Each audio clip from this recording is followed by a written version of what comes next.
안녕하세요, 은석입니다. 이번 시간은 프레젠테이션 17강으로 시각화 작업에 대해서 설명드리겠습니다. 백문이 불여일견이라는 말이 있습니다. 아무리 여러 번 들어도 실제로 한 번 보는 것보다는 못하다는 뜻으로 실제로 보는 것이 중요함을 이르는 말입니다. 시각화란 그림과 표, 그래프, 다이어그램 등을 말합니다.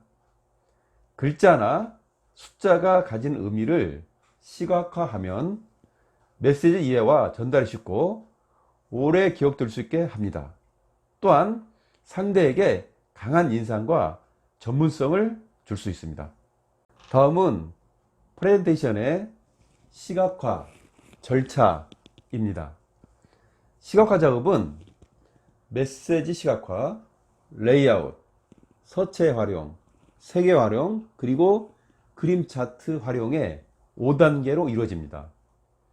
시각화는 청중을 설득하거나 핵심 메시지를 기억하게 만드는데 매우 중요한 역할을 합니다. 따라서 성공적인 프레젠테이션을 하기 위해서는 시각화를 적극 활용해야 합니다.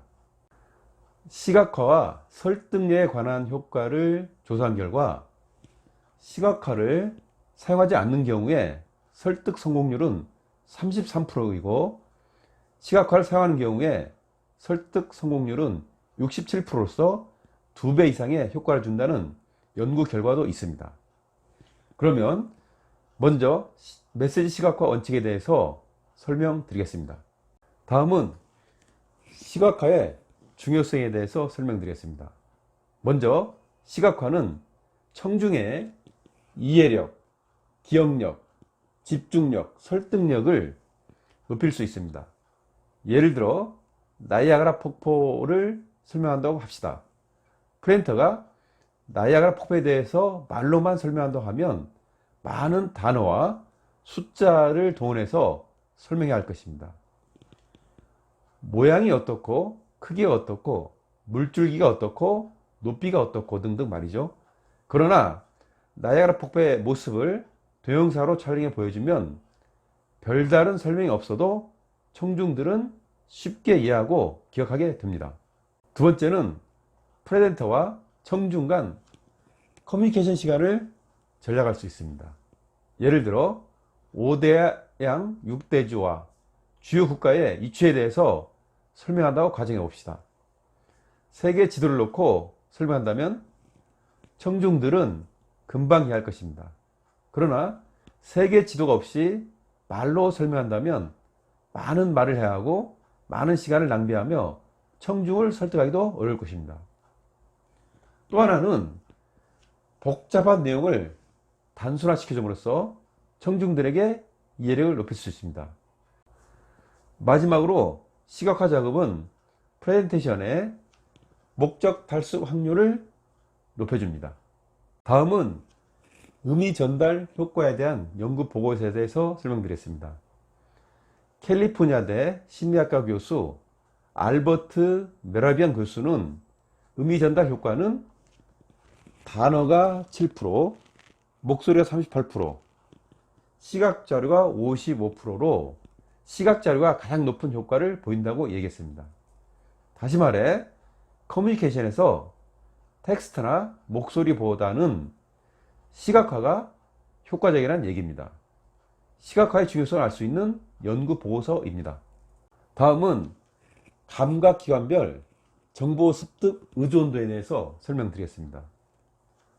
후각은 3%, 미각은 2%, 촉각은 3%, 청각은 11%이지만 시각은 83%로 가장 높게 나타나고 있습니다. 시각적 요소가 중요하다는 얘기입니다. 다음은 시간 경과에 따른 기억률을 보여주는 그림입니다. 언어로만 전달하면 100분 후에 4% 정도 밖에 기억하지 못한다고 합니다. 그리고 그림으로만 전달하면 100분 후에 18%를 기억하고 언어와 그림을 통해서 전달하면 100분 후에 70%까지 기억을 한다고 합니다. 이처럼 시각화가 기억률을 높인다는 것입니다. 프레젠테이션에서 시각화가 중요한 이유이기도 합니다. 다음은 시각화 작업을 위한 7가지 원칙에 대해서 설명드리겠습니다. 먼저 하나의 슬라이드에는 한 메시지만 담는 것입니다.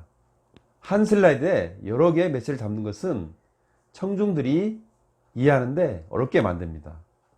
뿐만 아니라 프레젠터 입장에서도 설명하기가 어렵습니다. 두 번째로 슬라이드 내용은 짧고 단순하게 표현하는 것입니다. 많은 사람들이 슬라이드를 만들려고 하면 한 슬라이드에 너무 많은 내용을 담으려고 합니다.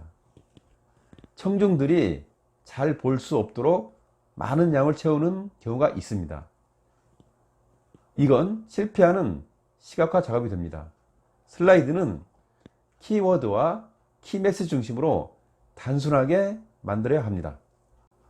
세 번째, 문자는 도형으로, 숫자는 차트로 시각화하는 것이 정보를 전달하는데 더 효과적입니다.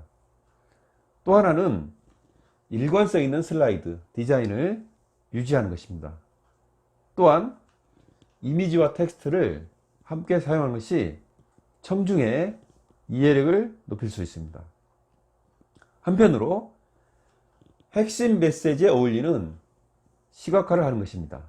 즉, 핵심 메시지가 잘 드러나도록 시각화하는 것이 중요합니다. 마지막으로 애니메이션 효과를 동적화해서 강조함으로써 좀 더 설득력 있게 슬라이드를 만드는 것이 중요합니다. 다음 화면은 시각화 작업의 예시 화면입니다. 그 슬라이드에서처럼 이 부분 가운데 슬라이드 제목이 있고 본문 아래 로고 등 일관성을 가지고 있습니다.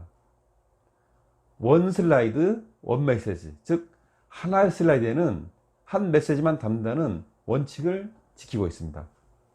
내용도 짧고 단순하게 만들어 있습니다. 다시 말해 핵심만 남기고 나머지는 모두 제거한 사례입니다.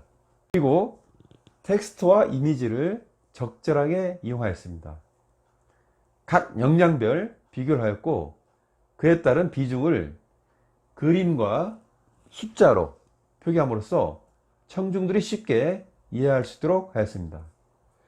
이처럼 시각화 작업은 짧고 단순하게 핵심 메시지만 잘 전달할 수 있도록 하는 게 좋습니다. 이번 시간에는 메시지 시각화의 원칙에 대해서 설명드렸습니다. 시각화는 청중들의 이해력, 기억력, 집중력, 설득력을 높인다고 얘기했습니다. 또한 커뮤니케이션 시간을 절약할 수 있다고 얘기했습니다. 그리고 시각화 작업 7원칙에 대해서 설명을 드렸습니다. 다음 시간에는 레이아웃을 만드는 방법에 대해서 설명드리겠습니다. 다음 시간에 뵙겠습니다.